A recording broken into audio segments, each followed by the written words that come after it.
하나님께서 우리 가운데 일을 하시려면 우리가 자유로워야 됩니다. 자유롭다라는 거는 그러니까 내가 하나님의 뜻을 깨달아 그 뜻을 내가 자원하여 할 수 있다 이겁니다. 그런데 이제 우리가 내가 얼마나 자유롭느냐 이것은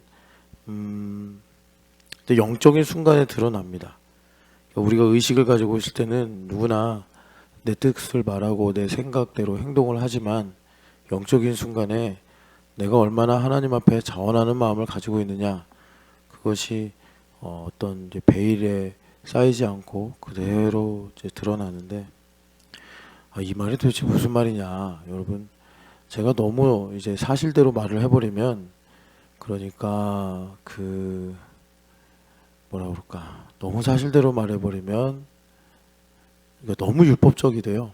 그래서 제가 뭐 제자도는 최대한 듣고자 하려고 오는 거니까 최대한 이해가 될 수 있게 설교보다 훨씬 더 사실적으로, 그러니까 율법적 성향이 좀 나타나게 이야기하는 거고, 이제 설교 중에는 그렇게 말을 하기가 어렵습니다. 설교는 한 사람만 위한 시간도 아니고.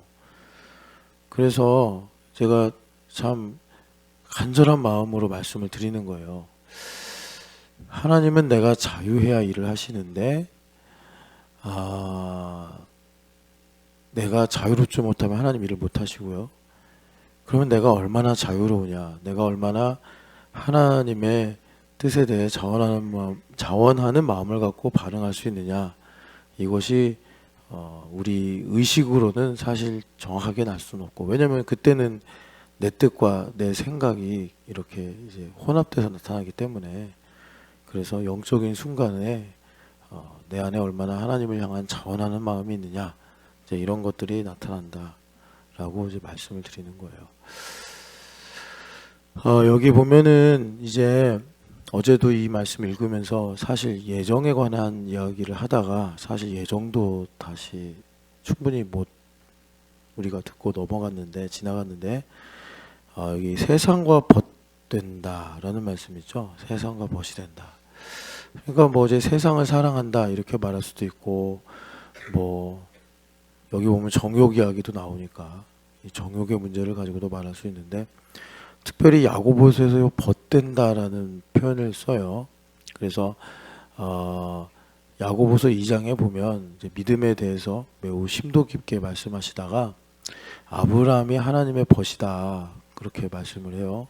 근데 그 내용을 어느 부분에서 말씀하시냐면, 아브라함이 그 창세기 22장에 하나님께서 이삭을 이제 예물로 바쳐라, 번제로 바쳐라 이럴 때 아브라함이 순종을 했어요. 순종을 했는데 그걸 갖고 아브라함이 하나님의 벗이라 칭함을 받지 아니하였느냐 이렇게 이제 말씀을 해요.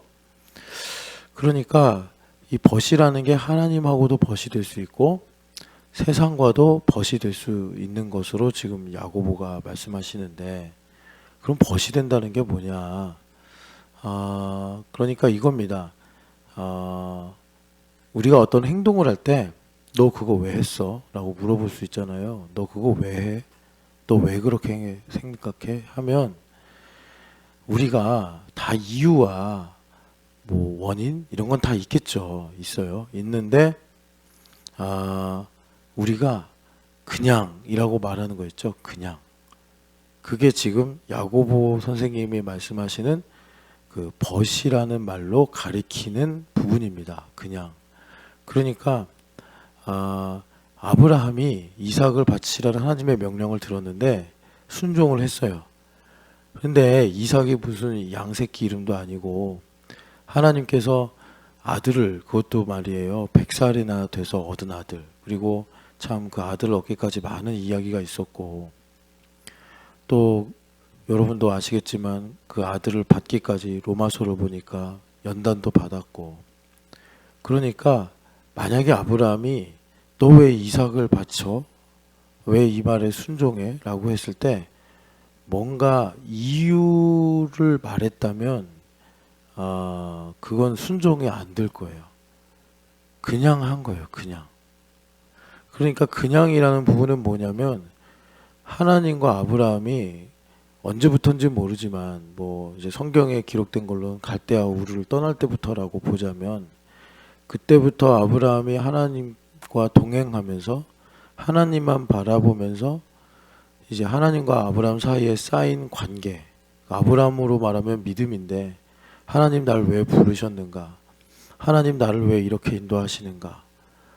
뭐 이런 일들, 뭐 하갈과 또 이스마엘과 있었던 일들, 이런 것들을 아브라함이 이제 연단을 받으면서 묵상할 때 하나님 얼마나 크시고 하나님께서 얼마나 그러니까 뭐 이제 성경에 말하자면 뭐 얼마나 나를 사랑하시고 또 얼마나 신실하신가 이런 것들을 아브라함이 마음속에 가지고 있는 거예요. 그래서 그게 되는 거예요. 이삭을 바쳐라 한 게 됐다는 거예요. 그래서 하나님께서 그걸 두시고 너와 나를 경외하는 걸 이제 알았다 이렇게 말씀하시고요. 그러니까 세상과 벗되는 것도 그것입니다. 내가 어떤 근심을 하거나 아니면 내가 어떤 선택을 했을 때 왜 그러는가 하면 그것이 이제 하나님의 뜻이 아닌 경우 그럴 때 이제 우리가 세상과 벗해서 이제 그런 일들이 생각난다 이런 거예요. 참 뭐 다들 그런지 모르겠는데 참 이거 말하기가 되게 까다롭습니다. 몸이 지쳐요. 몸이 지치고 그런데 사람이라는 게 또 정신이 있잖아요. 그래서 정신은 또 의식은 있어요. 그럴 때 현대인들이 대부분 하는 것이 뭐냐면 유튜브를 봐요. 내가 좋아하는 정치 유튜브를 보든지 아니면 뭐 예능 유튜브를 보든지 아니면 뭐 또 다른 여러 가지 종류의 이야기들을 본단 말이에요. 그게 달콤하고 그게 몸이 되게 피곤하고 사실은 이제 시력이나 뇌도 쉬지 못한다잖아요. 그걸 이렇게 보고 있으면. 그런데 왜 몸이 쉬는 것처럼 느끼냐면 뭐 우리도 많이 들었지만 이제 도파민이 계속 자극되며 나오기 때문에 마치 사람들이 하루 종일 일하고서 술로 그 고단함을 달래듯 현대인들이 많은 그리스도인들이 술이나 담배는 안 하지만 이제 집에 가서 유튜브를 보면서 자극을 어느 정도 충족을 시키고 뭐 그런데 사실 계속 자극을 부르니까 뭐 1시간, 2시간 이렇게 이제 보고 앉아 있다 이거예요. 엄청 피곤한데도 이제 이런 일들 그런 게 왜 그래? 라고 말하면 사실 이유는 없어요. 그걸 보고 있다고 해서 뭐 대단한 지식을 얻는 것도 아니고 내가 생산성 있는 일을 하는 것도 아니고 근데 그냥 보고 앉아 있는 거예요. 그럼 왜 그게 그렇게 될까? 피곤한 사람이 그게 이제 여기 말하는 세상과 벗돼서 그런 거다. 그래서 그 부분에 가면 이제 여기 말씀대로 세상과 벗이 되든지 아니면 하나님과 원수가 이제 세상과 벗이 되면 하나님과 원수가 되는 거고 하나님의 벗이 되면 세상과는 원수가 되는 거죠. 그래서 이 부분이 여러분 되게 우리가 가지고 있는 뭐 어떤 의식이나 존재라는 측면에서 아주 깊은 내용이에요. 아주 깊은 내용. 그러니까 너 왜 그랬어? 그러면 다 나름 이유가 있고 다 원인을 가지고 말하지만 이 정도 차원에 들어가면 왜 그런지 몰라요.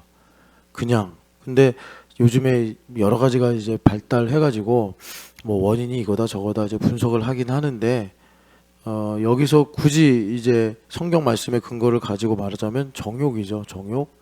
그래서 정욕이 뭐냐? 우리가 그냥 욕심의 한 종류 아니겠냐 이렇게 생각하기 쉬운데 말하자면 이제 자기중심성이다. 내 힘으로 살려고 한다. 내 힘으로 살려고 하는 이런 문제들이 여전히 남아있으면 결정적인 순간에 내가 이런 거죠. 하루 종일 고단해, 피곤해. 그러면 성경을 펴고 보면서 쉴 수도 있어요. 근데 아직 내 마음속에 그런 게 정리가 안 되면 유튜브를 켜고 편하다. 좋다. 이런 거라고요. 여러분 이 것이 어떤 의미인가 이게 좀 여러분들 보시면 좋겠고 우리가 말씀이 실상이다를 믿잖아요. 그럼 말씀이 나의 삶에 이루어져야 되는데 말씀이 내 삶에 이루어지려면 내가 바뀌어야 돼요. 그러니까 하나님께서 그 말씀을 이루심으로 얼마나 큰 영광을 받으실 거냐 그거는 완전히 하나님의 결정하신 바에 달려있는데 그 영광이 크면 내가 많이 바뀌어야 돼요. 깊이 있게 바뀌어야 된다고. 그냥 내가 바뀐 척 하는 정도로 살면 안 돼요. 정말 바뀌어야 돼요. 그리고 그래서 말씀이 나에게 약속으로 들어오면 이게 리빙 워드가 돼서 나의 영과 혼, 관절과 골수를 찔러 쪼갠단 말이에요. 이게 뭐냐? 내 안에 있는 깊은 어두움을 드러내. 그러니까 이런 겁니다. 제가 참 한 가지 좀 이렇게 구체적으로 말씀드릴게요. 뭔 소리인지 모를 것 같아가지고 계속 이렇게 말하면. 그러니까 이런 겁니다. 드러내는 거예요. 말씀이 나에게 이제 들어와서 나를 드러내는 거예요. 나를 드러내는 건데, 뭐 좀 이제 누구나에게 적용될 수 있는 거, 이런 겁니다. 고난이 심하게 와요. 고난이 되게 심하게 왔을 때, 본질이 하나님인 사람은 하나님께 나아갑니다. 그래서 베드로가 썩지 아니할 씨다 이렇게 말씀한 거예요. 우리가 가지고 있는 게 변하지 않은 영원한 믿음. 근데 그것이 우리의 모든 것의 근원이 되기 때문에 씨라고 이제 표현하신 거예요. 예수님께서 요한복음 12장에 밀알 한 알이 땅에 떨어져 썩어야지 열매를 맺는다 하신 그 씨하고는 다른 방향의 비유니까 여러분들 헷갈려가지고 괜히 예수님은 씨가 썩어져야 된다고 그랬는데 왜 베드로 사도는 썩지 아니할 씨라고 하셨습니까? 그런 식으로 엉뚱한 생각하지 마시고 우리가 썩지 아니할 씨로 거듭나서 어떤 상황하고도 상관없이 하나님 소속임을 분명히 믿고 살아간다 이 말이에요. 그래서 고난이 길어지고 고난이 힘들면 그때 본질이 나와요. 내가 누구의 사람인가? 내가 누구의 사람인가?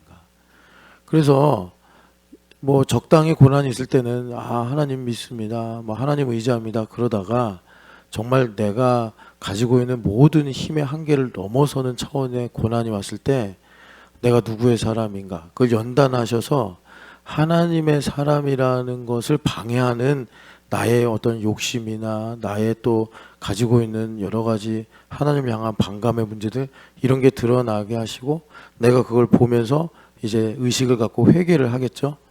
그 하나님께 동의를 드리는 거예요. 내가 돈을 이렇게 사랑했구나. 예를 들어서 내가 가난 때문에 한 1, 2년 기도했어요. 그랬더니 이 가난이 해결될 듯 말 듯 하다가 한 이제 10년 넘게 가난이 문제가 계속돼요. 그러면 그때 내가 이 문제로 감사하지 못하면 내가 이 돈을 사랑하고 돈을 두려워했구나. 이런 걸 하나님 드러내시는 거예요. 그런 걸 갖고 내가 10년간 이렇게 힘들고 어려운데도 교회 잘 다니고 예수님 믿었는데 하나님 누구누구는 회복시켜 주시고 누구누구는 돈도 더 주시는데 왜 난 돈을 안 줘요? 이게 뭐예요? 내가 세상과 벗댔다 이거예요. 내가 세상과 벗댔다. 그런데 이제 이런 일들을 두고서 내가 참 지긋지긋하게 돈을 사랑하는구나. 돈 때문에 하나님 내 삶에서 일하시기가 힘드시구나. 그래가지고 이런 문제를 하나님께 동의를 드리고 회개를 하는 거예요. 하나님 회개합니다. 그러면 그럴 때 이제 하나님께서 이제 너가 나의 벗이 될 수 있다라는 이런 일들을 이제 시작을 하시는 것입니다. 그러니까 오랜 고난이 되면서 나의 한계가 드러날 때 그럴 때 내가 누구의 소속이냐, 내가 세상의 벗이냐, 하나님의 벗이냐, 이제 이 문제가 나오게 된다는 거예요. 또 다른 게 뭐가 있냐면 이런 거예요. 이거는 참 길게 말하지 않고 단편적으로 볼 수 있기 때문에 오히려 적용하기 쉬운데 진짜 그냥 여러분 그냥 말해줘요. 예? 스스로 알기가 오래 걸리니까 말을 해줘. 무슨 말이냐 이런 겁니다. 자, 조금 있으면 우리 불 끄고 기도할 거 아니에요. 그러면 그냥 녹화를 해. 기도 5분도 안 돼서 자요. 기도 시작하면 자죠. 오늘 이 말 했으니까 아마 안 자려고 하겠지 또. 이제 안 자려고 이럴 텐데 그러고서 이제 자기 안 그런다고 이제 큰 소리 땅땅 칠 텐데 좀 친구, 여기 우리 교회도 그래도 좀 이렇게 친해하는 사이가 있잖아요. 좀 이렇게 부담 없이 허물 없이 얘기할 수 있는 사이. 부부는 치고받고 싸워도 어차피 칼로 물베기라니까 부부끼리. 근데 친하지 않은데 녹화해가지고 너 기도하면 자잖아. 이러지는 마요. 그러면 이제 서로 의가 상하니까 딱 이제 하고 왜냐면 그렇게 조는 인간 치고 자 당신이 기도할 때 이래요. 그러면 화를 내요. 기도한 거라고 막 화를 내고 그리고 이제 그러면 자기 이제 제가 이렇게 판을 깐 거 아닙니까? 제가 이렇게 판을 깔고 왜 그러냐면 시간은 계속 가는데 바뀔 요양은 안 보이고 그래서 제가 판을 깔고 이거 서로 섬기는 차원에서 한번 해봅시다 이렇게 얘기를 해서 하는 거잖아요. 정죄하려고 하는 게 아닌데 그런 경우에 이렇게 나옵니다. 넌 안 졸아? 너도 어제 졸았잖아. 이런 식으로 가요. 그러니까 이게 참 그 고집도 엄청 세고 그런 건데 여하튼간에 제가 말하려고 하는 본질은 잤냐 안 잤냐가 아니고 이런 일로 내가 지금 세상의 벗이냐 하나님의 벗이냐 이거를 내가 가름할 수 있는 그게 우리 그 의식 깊은 곳에 있는 거라서 하나님께서 참 우리에게 기회를 주셔서 드러나는 상황이 아니면 몰라요.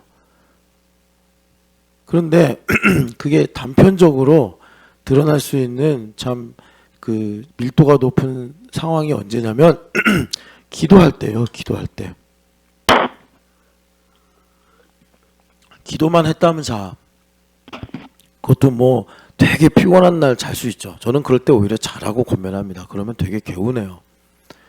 하나님께서 참 위로를 주시는 건지 아주 몸이 고단할 때 이렇게 기도하다가 살짝 잠들고 일어나면 그것도 저는 하나님께서 은혜로 주시는 쉼의 순간이라고 생각을 해요.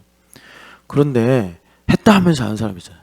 예배했다 하면 졸고 설교 시간 됐다 하면 졸고 특별히 설교나 예배는 또 잘 안 잘 수 있어요. 사람들 다 눈 뜨고 보니까. 근데 기도만 했다 하면 한 45도 각도 이렇게 그럼 100% 자는 거거든요. 여러분 우리가 의식을 가지고 있을 때 고개가 이렇게 45도 안 기울어지잖아요. 제가 얼마나 여러분 안타까우면 이렇게 간절하게 얘기하겠어요. 제가 무슨 뭐 수면 연구가도 아니고 설교하다 말고 하나님 말씀 지금 전하지 않고 여러분들 그동안 관찰한 기도와 수면에 관하여 이런 설교를 하고 있으니 그래서 그러니까 하나님께서 일을 못 하신다고 하나님께서 좀 나에게 어떤 일들을 시작하셔서 해야 되는데 근데 그런 거예요. 그런 것도 있고 뭐 또 제가 이제 누구나 좀 생각할 만한 일들로 이 수면 이야기를 하는 건데 그거 말고도 많아요. 잠은 안 자는데 입 다물고 있는 사람 있죠. 기도할 때 이렇게 그것도 문제예요. 그것도 문제라고. 그거 기도 아니에요. 내가 계속 말씀드리잖아요. 얼마 전에 허우성 집사님이 저한테 물어보더라고요. 자기가 너무 크게 기도해서 좀 이게 민폐가 있는 거 아니냐. 여러분 허우성 집사님 기도하죠. 그러면 사실 기도는 성령 하나님 하시는 거예요. 성령 하나님께서 역사하시는 거라 누군가 큰 소리로 기도하면 응원가처럼 나도 힘을 얻어요. 그래서 나도 막 더 기도하고 더 부르짖고 싶고 이런 게 정상의 정서예요. 옆 사람이 큰 소리로 기도하는데 그게 다른 영이 그렇게 하는 거면 충돌이 일어나서 제재를 해야 돼요. 당신 좀 기도하는데 좀 뭐 예를 들어 이런 거 있잖아요. 기도가 뭔지 모르는 친구가 막 화가 나서 으악!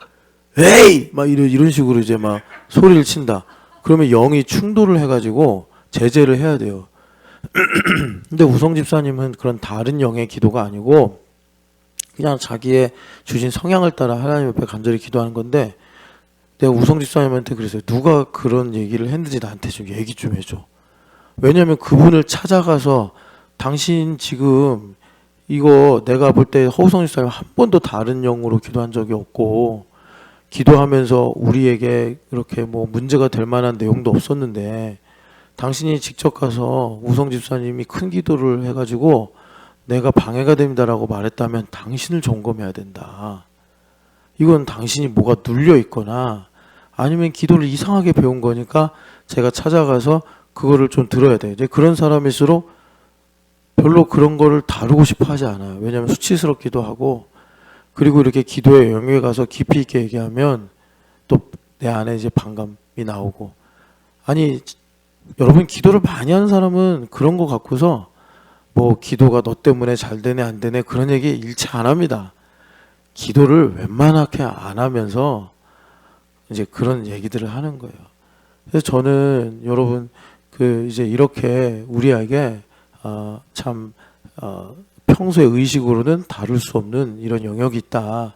그래서 야고보 선생님이 성령 하나님을 말씀하시면서 이것이 이제 하나님과 벗이 되느냐 원수가 되느냐 이 문제를 이제 말씀하고 있다라는 것입니다. 결론적으로 말씀드리면 하나님께서 우리를 통해서 뭔가를 하셔야 되잖아요. 그런데 우리가 성령 하나님으로 충만하기만 하면 내가 하나님께 물질의 영향력으로 쓰임 받는 것이라든지 내가 어떤 나의 삶의 오랜 문제가 참 내 힘으로 해결할 수 없는 문제가 해결이 된다든지 아니면 하나님께서 나에게 주신 약속의 말씀이 이루어진다든지 이런 모든 것들을 능히 하실 수가 있어요. 그러니까 무슨 말이냐면 이렇게도 말할 수 있어요. 성령 하나님으로만 충만해서 성전의 예시로 나온 성막과 성전으로 내가 살아가면 종일 다른 박질을 해도 피곤하지 않고 종일 걸어도 하나님께서 우리에게 늘 세임과 지혜를 주시기 때문에 내 육신은 아주 피곤하고 지쳐 있어도 내가 하나님께 기도하고 내가 하나님의 말씀을 붙잡고 하나님께 나아갈 수가 있다 이 말이에요. 그런데 문제는 뭐냐면 내가 성령 하나님께 그러니까 하나님의 통치가 내가 하나님께 충분히 하나님의 영광만큼 자유의지를 드리지 못해서 이제 하나님께서 나를 통해 일을 하실 수 없는 상황이 되는 것이 이제 문제더라. 그래서 하나님께서 우리가 하나님 저는 이 약속이 있고요. 이 약속이 이루어진 사실로 믿습니다. 이 약속을 이루어진 사실로 믿습니다. 그러면 하나님께서 그때부터 무슨 작업을 하시냐면 히브리서 말씀처럼 영과 혼과 관절골수를 찔러 쪼개서 그동안 내가 몰랐는데 이런 거예요. 우리가 얼굴을 찾을 때까지 그 책에 나오는 이제 다뤄지는 내용처럼 나는 사랑으로 알고 있었는데 찔러 쪼개서 보니까 두려움이었네. 나는 그것이 믿음인 줄 알았는데 믿음도 있지만 찔러 쪼개서 보니 그 안에 여기 야고보 선생님이 말씀하신 것처럼 정욕이 있었네. 뭐 이런 것들을 하나님께서 드러내시는 거예요.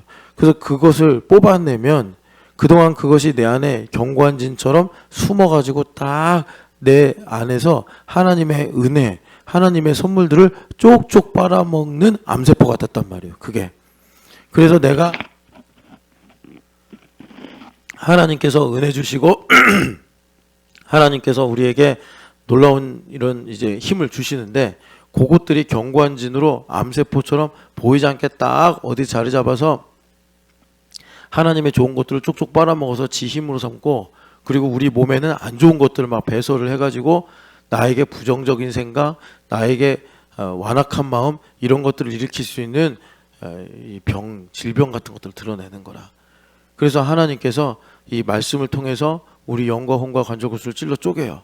그래서 여기 말씀하시는데 여기 보면은 슬퍼하고 애통해라, 즐거움을 근심으로 바꿔라 이렇게 말씀하죠.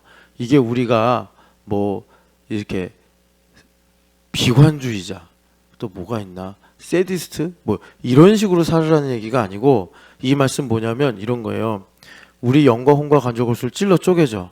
그러면 그게 마치 우리 몸을 바늘로 찌르듯이 우리 살갗을 바늘로 찌르면 되게 아프잖아요. 그래서 정상적인 사람은 아프니까 하지 마 방어하죠.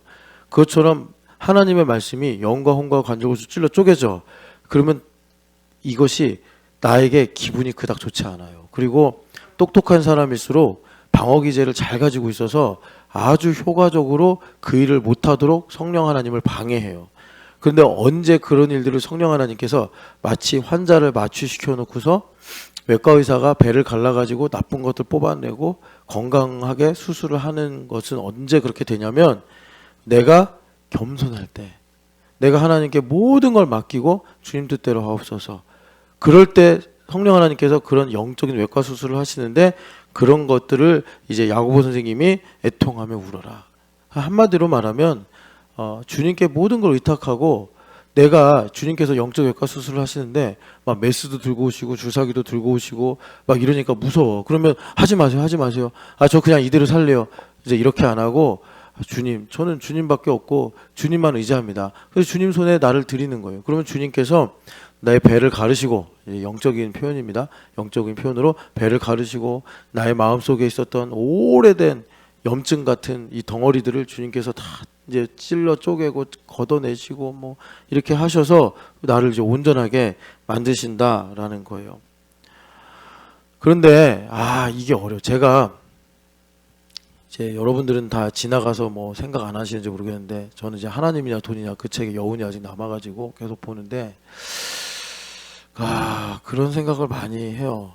그러니까 최근에도 이제 뭐 이제 물질 때문에, 물질은 항상 우리 성령 하나님처럼 우리 곁에 있잖아요. 기도를 안 할 수가 없어요. 그래서 항상 이제 물질 문제로 기도를 하는데 돈을 모르고는 구원받기가 힘들겠다 이 생각을 많이 하게 됐습니다. 이게 참 아니 돈이 우리를 구원하는 것도 아니고 돈이 뭐 그렇게 경건한 주제도 아닌데 돈을 모르면 구원받기가 힘들다. 왜냐하면 이 돈이라는 게 율법인데 우리가 율법을 아는 만큼 은혜를 아는 거잖아요. 그러니까 돈에 대해서 내가 정말 객관적으로 냉정하게 모르면 몰라요. 그러니까 이런 겁니다. 돈을 안다는 거는 내가 이렇게 있는데 누가 나한테 100만 원을 줘요. 이 100만 원이 어떤 가치인지를 알아야 된다고. 그래서 제가 예전에 한번 이제 부자들을 만나봤는데 이 부자들이 놀랍게도 돈이 엄청 많은데 저보다 많은데 1,000원 한 장에 벌벌 떨더라. 제가 여러분들에게 율법적으로 1,000원 한 장에 벌벌 떨라고 얘기하는 게 아니라 그러니까 누가 나한테 100만 원을 주잖아요. 그럼 이 100만 원의 이 땀과 수고와 가치를 알아야 된다. 그런데 몰라요. 제가 이거 좀 그냥 제가 거두절미하고 쭉 얘기할게요. 돈 쓸 줄만 아는 사람 있죠. 구원의 위기예요. 돈을 쓸 줄만 아는 사람. 제가 이렇게 인생을 살아보니까 세 사람이 있어요. 돈을 절약하는 사람이 있고, 그러니까 저축을 하는 사람이에요. 그리고 돈을 붙잡고 놓지 않는 사람이 있어요. 이 사람은 그러니까 저축은 안 해요. 돈을 불리는 일은 못 하는데 일단은 돈을 쥐고 있을 줄 알아요. 그리고 그러니까 이 사람은 사실 쓰지도 않고 뭐 버는 것도 별로 형편없어요. 근데 하여튼 줄 줄은 알아. 이런 사람이 하나 있고 한 사람이 있는데 쓸 줄만 알아. 쓸 줄만 알아. 그래서 제가 이렇게 목양을 해보면 돈을 쓸 줄만 아는 사람은 대부분 보면 돈을 벌어 본 적이 없는 사람이에요. 아니요, 저 아르바이트도 했고 저 뭐 일도 했는데 아니요. 돈을 벌어본 적이 있다라고 말하려면 10년은 일을 해야 돼. 10년은 일을 해봐야지 돈 때문에 제법 쿠사리도 먹고 돈 때문에 자존심도 많이 상해보고 돈 때문에 때려치고 싶은데도 참고 사는 거예요. 그게요 10년간 그렇게 해보면 제 말이 무슨 말인지 알아. 근데 그걸 모르면 그런 사람이 돈을 10년 이상 꾸준히 안 벌어본 사람은 되게 쿨한데 실은 그 고마움을 잘 몰라요. 그 고마움을 그냥 당연하다고 생각하고 이렇게 자기 입장에서 다 정리를 해버려요. 그래서 이게 돈이라는 게 참 일만하게 뿌리기도 하지만 또 율법으로 보면은 참 우리 삶에 지대하게 영향을 주는 건데 제가 이렇게 성도들 가르치잖아요. 그럼 말씀이 어느 선 이상 안 들어가는 분들이 있어요. 뭐 본인이 거절을 하거나 본인이 원하지 않아요. 그런데 그런 경우 대부분 보면 이 사람이 돈을 10년 이상 벌어본 적이 없어요. 경험이 없으니까 이 돈이 어떤 건지 몰라. 이거를 더 제가 그냥 쫙 말해버리고 싶은데 참 제가 좀 답답합니다. 그래서 그렇다고 시간을 돌이켜서 10년 이상 어디 가서 돈을 그럼 인생 우리 이제 다 끝나잖아요. 어떻게 해야겠어요? 그러니까 여기 말씀처럼 근심을 그러니까 애통하며 울지어다 마음을 겸손하게 해가지고 이 돈이 무언가인지를 좀 배워서 이걸 가지고 이제 뭐라 그럴까 돈을 잘 벌고 살라 이런 얘기가 아니라 하나님의 뜻이 무엇인지를 알 수 있는지 내용으로 삼아야 되는데 여하튼 그렇습니다. 그래서 뭐 지금 이 얘기한다고 다 되는 건 아니고 자 그래서 하나님께서 이런 이제 우리에게 말씀을 믿게 하실 때 하나님께서 우리에게 주시려고 하는 진정한 복이 뭐냐면 신령한 복이다. 신령한 복이 뭐냐? 하나님께서 나를 통해서 이루실 하나님의 예정하신 바 뜻이 무엇인지를 내가 깨닫고 아는 것이다. 하나님께서 태초전에 나를 통하여 영광을 받으시기로 작정을 하셨는데 제발 좀 여기에 관심 좀 가지세요. 제가 좀 부탁을 드리는 거예요. 그래서 하나님께서 예정하신 바를 두고 계신데 이것을 교회를 통해서 주님께서 나에게 깨닫고 알게 하신다. 그것이 뭐냐면 나의 인생의 텍스트에서 그리스도를 발견하는 것이다. 왜 그러냐면 내 인생의 텍스트는 성경이 이렇게 책으로 쓰여져 있는 것처럼 내 인생도 일종의 책이에요. 그래서 우리가 성경을 읽고 이해하는 것처럼 나의 삶의 텍스트를 읽고 거기서 내가 그리스도를 발견하는 것은 뭐냐? 예수님께서 율법의 1.1핵이 없어지는 것보다 천지가 없어지는 것이 쉬우니라. 나는 율법과 선지자를 펴러 온 것이 아니라 완전하게 하러 왔노라. 그렇기 때문에 내 인생에 텍스트를 읽는다는 것은 내가 그 텍스트와 완전을 경험하는 건데 그것이 뭐냐? 그리스도를 발견하는 거예요.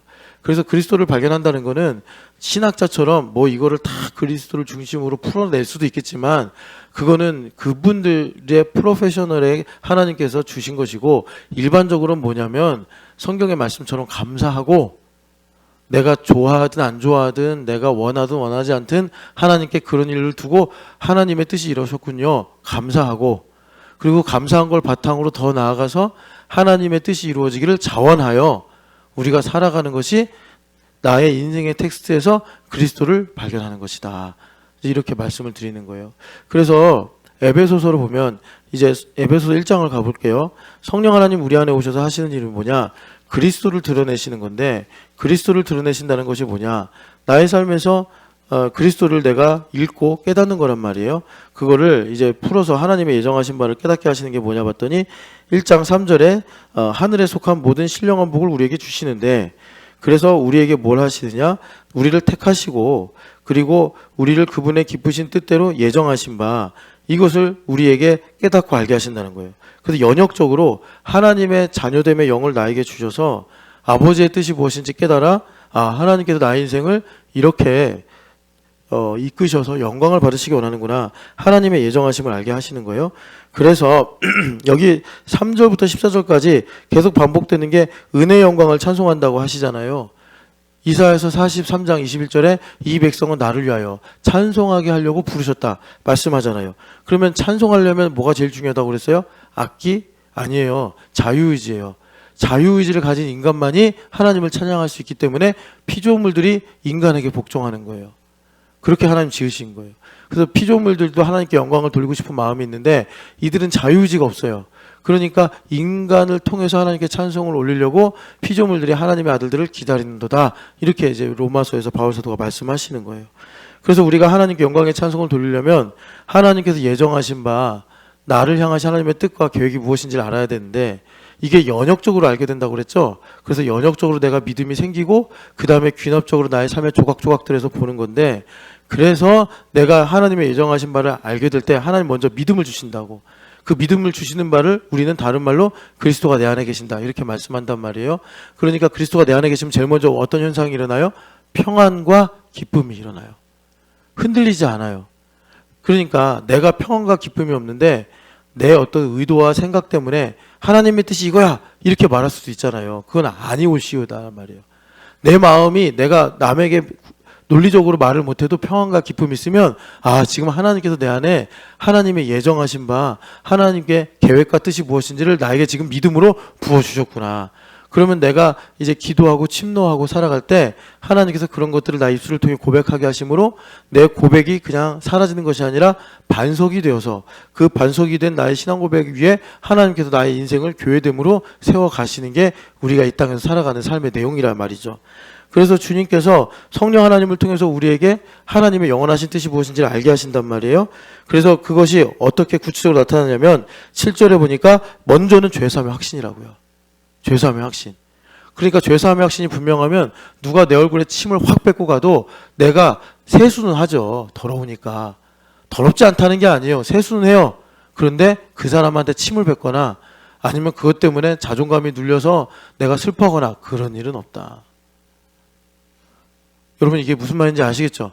죄사함의 확신이 있다는 게 누가 나한테 침을 뱉었는데 깨끗해 이러진 않아요. 더럽죠.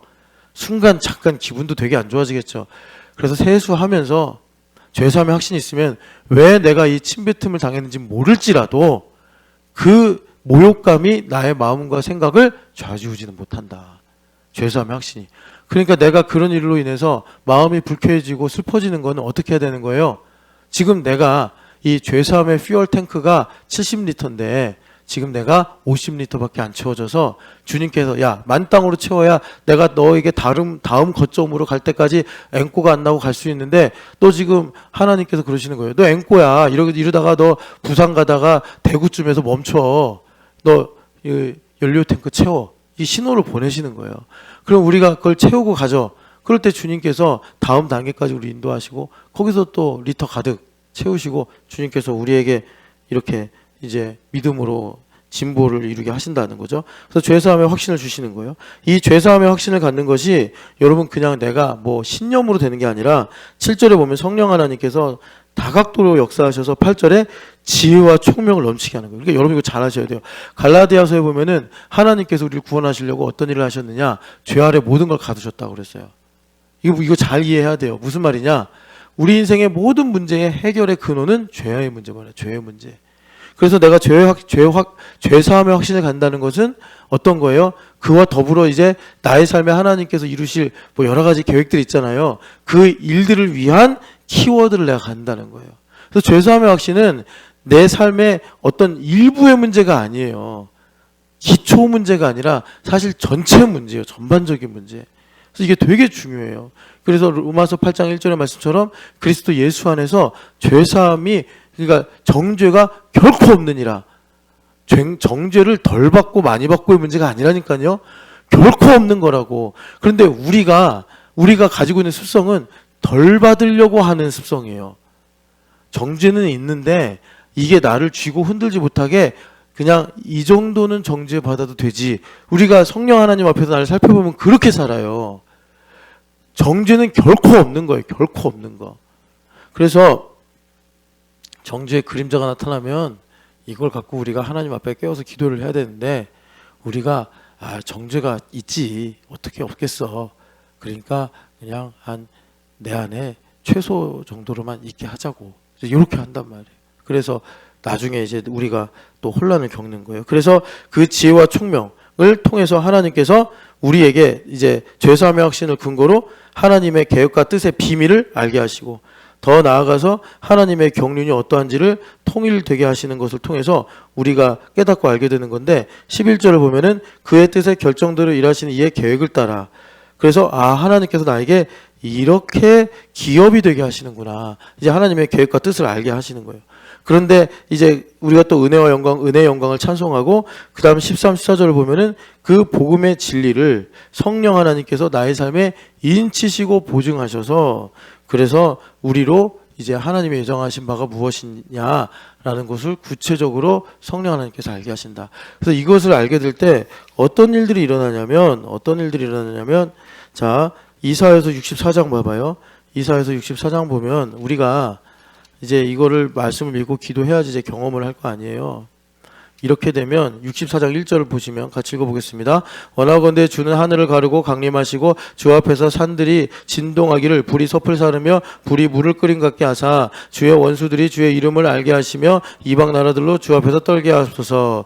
이런 엄청난 이 일들을 주님께서 이루시는데 이게 뭐냐 4절을 보시면 주 외에는 자기를 앙망하는 자를 위하여 이런 일을 행한 신을 옛부터 들은 자도 없고 귀로 들은 자도 없고 눈으로 본 자도 없었나이다. 아멘. 하나님께서 자기를 사랑하는 자들을 위하여 예배하신 것을 사람이 눈으로도 보지 못하고 귀로도 못 듣는다. 그런데 성령 하나님 우리에게 오셔서 하나님의 깊은 것을 통달하셔서 우리에게 그 하나님의 뜻의 비밀을 알게 하시는데 그런 것들이 어떤 일이에요? 여기 주님께서 우리에게 좀 실감하도록 말씀을 주시는데 하늘을 가르고 주님 강림하셔서 불이 섭을 사르며 불이 물을 끓음과 같이 산을 진동시키신대요. 그러니까 이건 실존적 경험을 주님께서 이렇게 자연 현상 것처럼 이제 표현하신 거예요. 그렇듯 우리 삶에 하나님께서 천지가 진동하는 이런 변화를 주신다고. 이게 예정하심을 아는 거예요.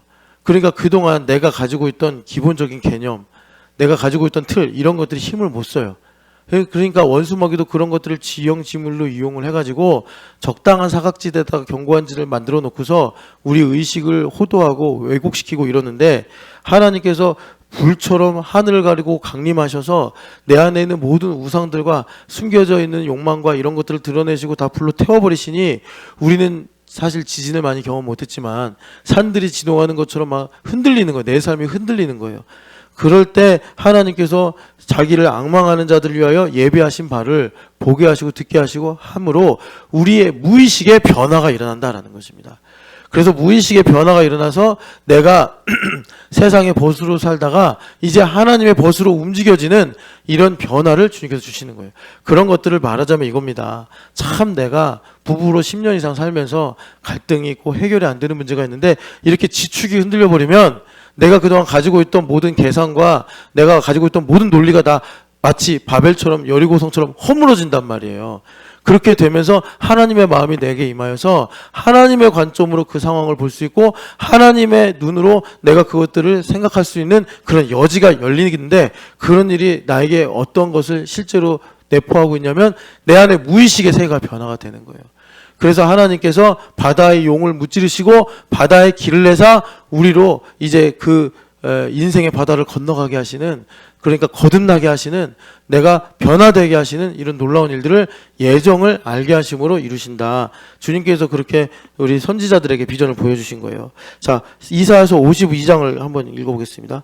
이사야서 52장 보면 다 그런 내용인데 52장 13절부터 15절 말씀 13절부터 15절 읽겠습니다. 보라 내 종이 형통하리니 받들어 높이 돌려서 지극히 존귀하게 되리라. 전에는 그의 모양이 타인보다 상하였고 그의 모습이 사람들보다 상하였으므로 많은 사람이 그에 대하여 놀랐거니와 그가 나라들을 놀라게 할 것이며 왕들은 그로 말미암아 그들의 입을 봉하리니 이는 그들이 아직 그들에게 전파되지 아니한 것을 볼 것이요 아직 듣지 못한 것을 깨달을 것임이라. 아멘. 여기서도 비슷하게 말씀하시는데 듣지 못한 것을 깨닫게 되고 전파되지 않은 것을 볼 것이다. 하나님의 예정하신 바를 깨닫고 알게 되는데 그런 일들이 뭐예요? 예수님께서 친히 오신 바 우리를 대신해서 고난을 당하셔서 상함을 입으셨잖아요. 근데 이 상함이 예수님께서 망하거나 실패하신 것이 아니라 오히려 하나님의 뜻을 이루어서 존귀하게 되시고 높이 들리심을 받는 일이 되었더라라는 것입니다. 이것이 우리에게 오면은 어떤 일이 생기냐면 나의 인생의 고통과 아픔이 변화되어 하나님의 약속을 선명하게 드러나는 별빛과 같이 나를 비추게 된다라는 거예요. 그런데 지난 우리 3부 때 획과 점에 관해서 들었잖아요. 그러니까 이런 겁니다. 그래서 여러분들 성경을 열심히 보셔야 돼. 열심히 보시라는 거는 많이 보라는 얘기가 아니라 타이밍 놓지 말고 보라는 거예요. 제가 어제도 어떤 분한테 왜 이렇게 기도를 안 하냐, 기도해야 된다 했더니 새벽 예배 때문에 그러신 거예요. 이런 식으로 물어보더라고요. 그래서 제가 참 어떻게 말을 해야 되나, 뭐 방학 시간표처럼 시간을 짜가지고 그렇게. 근데 기도는 그런 게 본질상 아니거든요. 만약에 여기 허윤실 집사님이 성원이랑 이제 대화가 인격적 관계가 필요해. 자, 성원아 3시부터 5시까지 엄마는 바쁘니까 그때 너 나 만나면 돼. 이러면 인격적 관계가 돼요? 뭐 공무원하고는 그렇게 될 수 있어요. 예, 허윤실 집사님이랑 그닥 관련이 없는 사람. 근데 허윤실 집사님하고 관련이 있는 사람, 더구나 더 깊이 있게 살아가야 될 사람은 부르면 와야 된다는 거예요. 성원이가 엄마, 나 지금 엄마가 필요해요. 그러면 윤실 집사님이 이렇게 보고서 이건 참 중요하다. 그럼 만사를 제쳐놓고 성원이랑 만나서 시간을 보내야 돼. 이런 게 기도의 본질이란 말이에요. 제가 그게 없다고 얘기하는 건데 새벽 예배 때문에 그러신 거예요. 내가 참 어떻게 하겠어요. 그래서 우리 여기 담비나 예성이가 그렇게 말을 하면 그래, 니네 새벽 예배 나와야 돼. 이렇게 가르치면 돼. 근데 여러분들을 그렇게 가르쳐가지고 어떻게 이 복잡한 인생 속에서 하나님의 뜻을 이루며 살자 하겠습니까? 하나님께서 부르시면 나와야 된다는 거예요. 근데 그걸 못 듣고 있는 거예요. 그래서 제가 그분한테 억지같이 설명한 게 뭐냐면 배고프면 밥은 먹잖아. 졸리면 알아서 잠을 자잖아. 그런데 왜 기도는 그렇게 안 해? 내가 기도가 부족한지, 기도가 고픈지, 기도가 목마른지는 스스로 알아야 될 거 아니야. 알아가지고 내 삶의 캐파에 비례해서 하나님은 나와 만나시고 기도로 나와 대면하기를 원하시는데 왜 그걸 모르고 사냐 이거예요. 모르고 사니까 내가 말하는 거지. 옛날에 어떤 음악가가 이랬대잖아요. 내가 1시간 쉬면은 내가 알고 2시간 쉬면은 뭐가 알고 3시간 쉬면은 뭐 청중이 한다. 두 번째는 뭐예요? 나 기억이 안 나네. 첼리스트니까 알 거 아니에요. 몰라요. 기도도 그래요. 기도를 내가 안 하잖아요. 그러면 일단 내가 알고 두 번째는 교회가 알고, 그러니까 담임 목사가 알고. 그럼 벌써 이제 노란등 켜진 거예요. 담임 목사님이 아니 신유자님 왜 기도 안 하고 살아? 그럼 노란불 켜진 거예요. 그러니까 본인이 알아야 되는데 모르고 있다 이거고. 마지막에 만물이 알아. 만물이 알면 어떻게 되는 거예요? 뭐 만물이 이제 막 신영기수님 괴롭히는 거죠. 너 왜 기도 안 해? 막 이렇게. 그러니까 여기서 중요한 거는 아까 전에 그 우리가 지난번에 들었던 출애굽기 말씀처럼 하나님께서 이스라엘 백성들을 그렇게 이제 그러니까 파라오 왕이 그렇게 파라오가 이스라엘 백성들 막 괴롭힌 거 아니에요. 그걸 두고 기도를 안 해서 하나님께서 기도를 채우게 하시려고 이스라엘 백성들을 힘들게 해가지고 이스라엘 백성들이 너무 힘드니까 막 애기들 바다에 던지고 나일강에 던지니까 하나님 살려주세요. 그래서 하나님께서 약간 강제로 기도를 채워서 그래가지고 이스라엘 백성들을 출애굽하셨다 이렇게 알면요, 이 말씀 방금 우리가 읽었던 52장 13절부터 15절이 안 돼요. 내 상처가 하나님에게 이제 예수님께서 속량하셔서 이것이 예수님을 존귀하게 하고 높이게 된 것처럼 하나님께서 나에게 복이 되게 하시고 은혜가 되게 하신다는 게 머리로는 아는데 일로 안 들어와요. 일로 안 들어오면 내가 세상의 벗이냐 하나님의 벗이냐 입장 정리를 못해요. 입장 정리를 못하면 하나님께서 우리에게 구원을 주시는 건 은혜잖아요. 그래서 은혜로 구원은 받아서 믿음은 있는데 입장 정리가 안 돼. 그러니까 어떻게 돼요? 내가 야곱처럼 험악한 세월을 보내는 거예요. 신명기에 보면은 하나님께서 너희가 복을 택할지 저주를 택할지 선택하라고 그러시잖아요. 복을 선택하는 게 아니라 저주를 선택하는 게 뭐냐? 고생하면서 왜 가나안 땅이 하나님의 은혜인지를 배우는 거예요. 고생하면서. 그런데 하나님께서 바라시는 것 신명기 분명히 말씀하시는데 하나님께서 주신 그 아름다운 선물들을 누리면서 하나님 참 좋습니다 이렇게 해서 우리가 생명과 복으로 가기를 원하시는데 내가 믿음은 선물로 받았는데 입장 정리가 안 돼서 때로는 세상의 친구로 갔다가 때로는 하나님의 친구로 행동했다가 왔다 갔다 하면요, 여러분 아브라함, 이삭하고 너무 다른 게 야곱의 인생이잖아요. 똑같은 믿음의 조상인데 그런데 하나님께서 특정하시기를 야곱을 대명사로 삼으셔서 이스라엘로 바꾸시고 이스라엘 민족이 되게 하신 거잖아요. 그러니까 우리도 영적 이스라엘이잖아요. 그럼 우리는 야곱의 인생을 보고 뭘 알아야 돼요? 입장 정리 확실하게 해야 되는구나. 라헬은 내 것이 아니라 하나님의 것이었구나. 요셉도 내 것이 아니라 하나님 것이었구나. 베냐민도 내 것이 아니라 하나님 것이었구나. 나중에 이빨 다 빠지고 머리가 하얘져가지고 베냐민 내놓으려니까 그래 그러면 죽으면 죽지 하고 겨우 말년에 베냐민 내놔가지고 하나님께서 고작 조금 일을 해서 사실 요셉을 통해서 대부분 다 일을 하시고 그냥 야곱이 그때서야 하나님께서 그래서 나를 이렇게 인도하신 거구나 알고 나면 뭐예요? 예? 르우벤부터 해가지고 그냥 아들들 마음에 다 대못만 박아놓고 힘들게만 해놓고 후회해도 소용없는 거잖아요. 그러니까 여러분 우리는 어떻게 해야 된다는 거예요?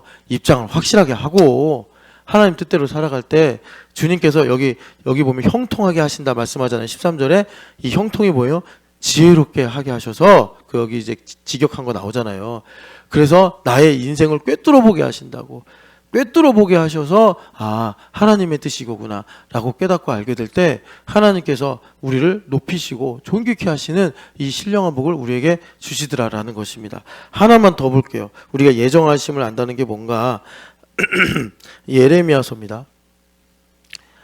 그 성전이 나중에 회파되잖아요. 회파된 다음에 사람들이 사실 좀 궁금해하는 게 있어요. 언약궤는 어디 갔을까? 그래가지고 인디아나 존스 3에 인디아나 존스가 언약궤를 찾잖아요. 언약궤는 못 찾죠. 왜냐하면 진짜 언약궤가 내 마음에 왔으니까 하나님 성전 다시 안 세우시는 것처럼. 그런데 여기 전승에 의하면 이 언약궤를 예레미야 선지자가 이제 사람들이 아주 못 보도록 어디에다 두었다 이렇게 전승에 나와요. 그 이유가 뭐냐면 여기 15절부터 18절까지요. 같이 읽어보겠습니다. 내가 또 그 마음에 합한 예레미야서 3장 15절부터 18절 말씀. 내가 또 내 마음에 합한 목자들을 너희에게 주리니 그들이 지식과 명철로 너희를 양육하리라. 여호와의 말씀이니라. 너희가 이 땅에서 번성하여 많아질 때에는 사람들이 여호와의 언약궤를 다시 말하지 아니할 것이요 생각하지 아니할 것이요 기억하지 아니할 것이요 찾지 아니할 것이요 다시 만들지 아니할 것이며 그때 예루살렘이 그들에게 여호와의 보좌라 일컬음이 되며 모든 백성이 그리로 모이리니 곧 여호와의 이름으로 말미암아 예루살렘에 모이고 다시는 그들의 악한 마음에 완악한 대로 그들이 행하지 아니할 것이며 그때에 유다 족속이 이스라엘 족속과 동행하여 북에서부터 나와 내가 너희 조상들에게 기업으로 준 땅에 그들이 함께 이르리라. 아멘. 그래서 마지막에 땅 이야기가 나온 것도 중요하고 이 땅과 언약궤는 매우 밀접합니다. 그래서 가나안 땅 들어갈 때 언약궤를 앞세워서 들어간 거예요. 그런데 여기서 하나님 뭐라고 그러세요? 언약궤 이제 없다. 왜 언약궤가 없대요? 니들이 언약궤다. 이렇게 말씀하시는 거예요. 그러니까 이거는 참 여러분 율법을 아는 만큼 이 말씀을 읽을 때 전율이 와야 되고 충격이 와야 돼요. 내가 언약궤라니. 우리가 성경에서 언약궤 관한 말씀 많이 보잖아요. 내가 언약궤라니. 그러면 여러분 일단 1번 어떤 마음이 와야 되느냐? 하나님 나는 망하였습니다. 왜? 나는 언약궤가 될 수 없거든요. 나는 너무 지저분하고 나는 엉터리고 나는 하나님께서 보좌로 삼으실 만큼 그렇게 아름다운 존재가 아닌데 예수님의 보혈로 나를 정결케 하시고 나를 언약궤 삼으신다는 거예요. 우리가 이 언약궤의 능력과 언약궤의 이런 모든 하나님께서 말씀하신 바 축복의 내용들 다 안다면 내가 언약궤라고? 그러면 이 순간 우리가 율법을 아는 만큼 내 머릿속에 있는 복잡하고 어지럽고 어두운 모든 것이 일시에 다 사라져요. 근데 언약궤가 뭔지 모르면 그런가 보네. 내가 언약궤네. 언약궤구나 하고 넘어가는 거예요. 그래서 하나님께서 나를 언약궤 삼으셔서 어떻게 된대요? 내 마음이 다시는 완고해지지 않는데요. 그러니까 내가 언약궤라는 것을 믿고 살아갈 때 내 마음이 완고해지는 게 얼마나 두려운 일인가. 여러분 출애굽기 25장에 속죄소를 만드시면서 하신 말씀들 여러분들 보시면 내가 이 언약궤로 살아간다는 게 내 걸음걸음이 내 마음의 생각과 뜻이 언약궤가 된다는 거, 이걸 내가 알게 되면 내가 완악하게 되는 거, 내가 하나님 앞에 내 마음이 굳어지는 거, 그렇게 살아가는 거, 이런 것들에 대해서 우리가 분명한 기준을 가지고 믿음으로 살아가게 되더라라는 거예요. 그래서 언약궤가 뭐예요? 주님께서 속죄소 만드신 다음에 뭐라고 그랬어요? 거기서 내가 너를 만날 것이며 너에게 명할 말을 내가 거기서 너에게 이르리라 하신 거예요. 그래서 우리가 언약궤가 되게 하셔서 어떻게 하시는 거예요? 내가 알 수 없는, 내가 머리로는 이해할 수 없는 하나님의 예정하신 바 그 뜻이 무엇인가 하나님과 우리 마음이 합하게 되어서 이심전심이 되게 하심으로 우리로 하나님의 예정하신 바가 무엇인지 알게 되어 하나님을 앙망하며 살아가는 이런 일들을 우리에게 주시더라라는 것입니다. 이게 내가 언약궤가 되는 거예요. 그래서 하나님께서 우리에게 사랑을 부어주신다. 그래서 우리가 하나님께 분명한 소속이 되어 하나님의 뜻을 이루며 살아가는 일은 뭐냐? 나를 하나님께서 택하시고 창세전에 예정하신 바를 나의 삶에서 성경 말씀을 묵상하면서 내 삶을 텍스트로 읽어서 내 삶에서 지금 살아계시며 일하시는 그리스도를 발견하게 되는 거예요. 그래서 바울 사도가 원하는 건 뭐냐? 자신의 인생을 하나님의 뜻대로 사는 게 성공이니 내가 살든지 죽든지 그리스도를 존귀하게 하는 것이 내가 원하는 바요. 그래서 오늘도 내가 살아가는 목적은 어디서 일을 하든 무엇을 하든 그리스도를 얻는 것이고, 내가 땀을 흘리고 내가 열심히 살았어도 그리스도를 얻지 못하면 그 인생은 오늘 실패한 것이고, 내가 참 인생이 힘들고 어려워서 오늘 참 낙심이 됐었어도 내가 오늘 끝에서 그리스도를 발견하면 그 인생은 참으로 복되고 모든 것을 가진 자로다. 주님께서 우리에게 그렇게 말씀하시는 것입니다. 자, 그래서 여러분, 자, 성령 하나님께서 이 일을 이루시기 위해 어느 정도로 우리 안에 열심을 가지고 계시냐면 시기하기까지 사랑하신다. 그래서 이 일을 가로막는 거 있으면 성령 하나님은 주저없이 다 불로 태워버리신다고요. 불로 태워버리시는 게 이제 우리에게 연단이에요. 그러니까 여러분 입장 정리를 분명히 하면 우리가 연단을 피하기 위해서 이런 말씀을 듣는 건 아니지만 어쨌든 내가 근심하고 걱정하고 슬퍼하고 낙심하고 인생을 허비하고 이게 뭐예요?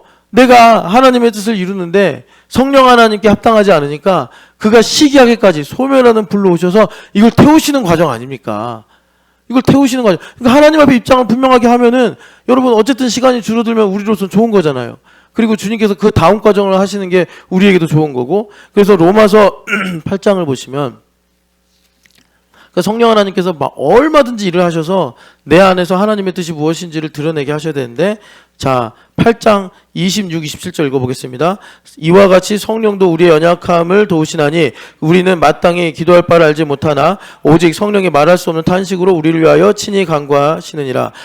마음을 살피시는 이가 성령의 생각을 아시나니 이는 성령이 하나님의 뜻대로 성도를 위하여 간구하심이니라. 아멘. 우리의 연약함이 뭐죠? 내가 이 땅에 태어나 갇혀 있으니까 내가 태어난 이유를 모르고 내가 어디로 와서 어디로 가는지를 모르고 하나님께서 나를 찬송하기 위해 지으셨다고 그랬는데 내가 얼마나 하나님을 영화롭게 해야 되며 무엇으로 영광 돌려야 될지 모르는 이 갇혀 있는 한계, 연약함이 있단 말이에요. 그런데 그렇게 갇혀 있어서 하나님의 뜻을 모르니까 성령 하나님께서 오셔서 내가 하늘에서 뜻이 이루어진 것처럼 땅에서 이루어지다, 예수님 기도를 가르쳐 주셨어요. 그런데 이런 것들을 이제 귀남적으로 알아서 우리 하나님, 내 아버지를 이런 뜻으로 나의 아버지가 되게 하셨군요. 하나님을 찬양합니다. 내 어머니를 하나님께서 이런 뜻으로 나의 어머니가 되게 하신 거군요. 하나님 찬양합니다. 이렇게 돼야지 이제 하늘의 뜻이 땅에 이루어지는 건데, 이걸 모르니까, 마땅히 기도할 바를 모르니까, 안다고 하면 모르는 거라고요. 모른다고 해야지 아는 거지. 그래서 성령 하나님께서 오셔가지고 어떻게 하는 거예요? 말할 수 없는 탄식으로,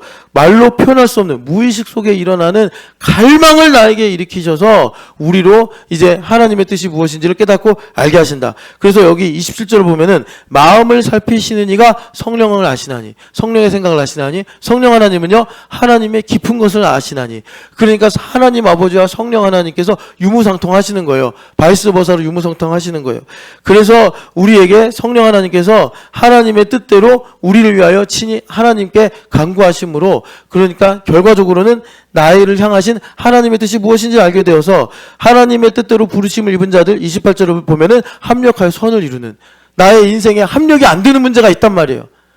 합력이 안 되는 문제 때문에 내가 좀 아프고 힘든데, 이것들을 하나님의 뜻을 알게 하시니까, 성령 하나님께서 말할 수 없는 탄식으로 우리 위하여 간구하시고 기도하시니까 내가 이제 하나님의 뜻이구나 해가지고 내가 합력이 안 되던 거, 뭐 아내라든지 남편이라든지 또 물질이라든지 인생 속에서 합력이 안 되던 것들이 협조가 되게 하셔서 하나님께 영광을 돌리는 이 뜻이 이루어지고 나타나게 되더라라는 것입니다.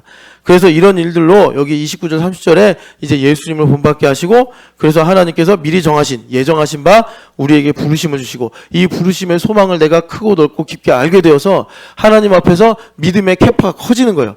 믿음의 캐파가 커지게 되면 하나님께서 나를 의롭다 하신 영역이 커지게 되고, 이 의롭다 하신 영역이 커지게 될 때 하나님께서 나를 기업으로 계획하신 바 이것들이 나에게 온전히 이루어지게 되더라라는 것입니다. 그래서 여러분 여기 이제 중요한 게, 성령 하나님께서 우리를 시기하기까지 사모하신다고 하잖아요. 이게 우리 안에 있어요. 그래서 우리가 성령 하나님의 음성을 들어야 된다고. 그래서 이게 무엇과 관련됐느냐?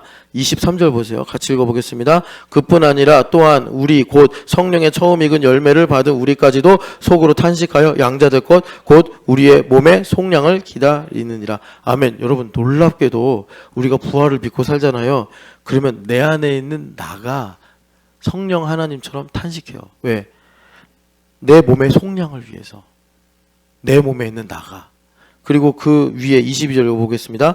피조물이 다 이제까지 함께 탄식하며 함께 고통 겪고 있는 것을 우리가 아느니라. 그러니까 여러분 뭐예요? 하나님께서 예정하신 바가 있을 거 아니에요. 그래서 나를 통해서 영광 받으실 때 피조물들이 나를 통해 영광을 받도록 줄로 구역을 지어줬다고. 그런데 내가 지금 성령 하나님하고 교통이 안 돼. 그러니까 피조물들이 힘든 거예요. 그게 뭐냐? 여러분들이 돈 때문에 걱정하고 근심하는 거예요. 여러분들이. 그러니까 피조물들이 원래 얘네들도 아는 바, 뭐 영이 있다는 얘기는 아닌데 얘네들도 이제 기능적으로 아는 거예요. 하나님을 찬양해야 지들도 기쁘고 즐거운데 내가 하나님의 뜻을 몰라. 그러니까 이걸 하나님 주셨는데 어떻게 사용해야 될지 몰라. 그러니까 내가 이 만물 속에 살면서 힘들고 어려워서 슬퍼하는 이런 문제들이 뭐냐? 내가 걱정한다고 생각하지만 바울 사도가 하나님 중심으로 보니까 피조물들이 탄식하는 것이요. 그리고 또 내가 공허함을 느끼잖아요. 이거 되게 큰 문제인데, 내가 왜 공허함을 왜 느끼죠? 내가 스스로가 누구인지 몰라. 내가 나를 스스로 누구인지 몰라서 계속 뭐라 그래요? 왜 날 안 사랑해줘? 왜 날 안 사랑해줘? 그러고 사는 거예요.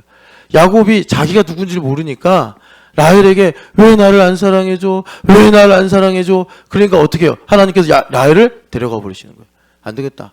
라헬이 있으면 이 야곱 지가 누군지 평생 라헬로 대신하고 살려고 하겠다. 자기가 라헬을 위해 태어난 존재라고 살겠다. 이렇게 엉뚱하게 가니까 하나님께서 라헬 데려가 버리시는 거예요. 족장이 돼야 되는데, 믿음의 조상이 돼야 되는데. 라헬 데려갔더니 이 끈질긴 인간이 중꺾말하고, 그 다음에 요셉이에요. 요셉아 나를 채워줘. 요셉아 나를 채워줘. 그러니까 어떻게 돼요? 하나님께서 안 되겠다. 요셉도 데려가자. 그래서 요셉을 애굽으로 보내신 거 아니에요. 하나님께서 이제 다 작업하시려고. 그러니까 이제 요셉도 사라지니까 그 다음에 어떻게 해요? 베냐민아 나를 채워줘. 베냐민아 안 되겠다. 나중에 하나님께서 베냐민도 사실 데려가신 거 아니에요. 요셉이 다 그걸 아버지 마음 다 꿰뚫어 보고 그렇게 형들하고 이렇게 얘기해서 베냐민 데려와라 그랬더니 못 데려간다고 난리 치다가 이제 이빨 다 빠지고 예? 머리 하얘지고 허리도 꼬부라지니까 에휴, 이제 더 내가 살아봐야 얼마나 살겠냐, 사는 것 같지도 않다, 데려가 이래가지고 베냐민 겨우 낳았더니 그제서부터 이제 하나님께서 일을 하기 시작하셔서 나중에 요셉을 보고 오르알처럼 내 얼굴에서 베일이 벗겨졌구나. 여러분 그거 아시죠? 라헬 누가 죽인지. 거기 보면 라헬이 아빠 집에서 나오면서 드라빔을 훔쳐요. 그 우상인데. 그래가지고 안장 속에 감춰요. 그 아버지가 그 열받아가지고 드라빔 어디 갔어? 니들이 가져갔지 했더니 야곱이 뭐라고 그래요? 드라빔도 안 가져갔다고. 화가 난다고. 드라빔을 우리 집에 가져간 사람 있으면 죽기 마땅하다고. 괜히 망언을 해가지고 라헬이 죽은 거예요. 그 말이 씨가 돼서 길 가다 노중에서 애기 낳다 죽은 거예요. 그게 성경에 쓰여져 있잖아요. 왜 쓰여졌겠어요? 야곱이 나중에 이렇게 쭉 자신 인생을 정리하고 구슬로 아이들에게 말씀을 전하다 보니까 그때 내가 라헬을 죽인 거구나. 내 거라고 여기던. 그러니까 여러분 결론은 뭐냐면 내가 공허한 문제는 하나님만 채울 수 있다. 내가 누군지를 알아야 된다. 하나님 나를 왜 이 땅에 두셨고 나를 왜 신촌야교회로 살게 하시며 나를 통해서 받으실 영광이 무엇인가, 이 계획을 아는 것이 내가 그리스도로 옷을 입는 거예요.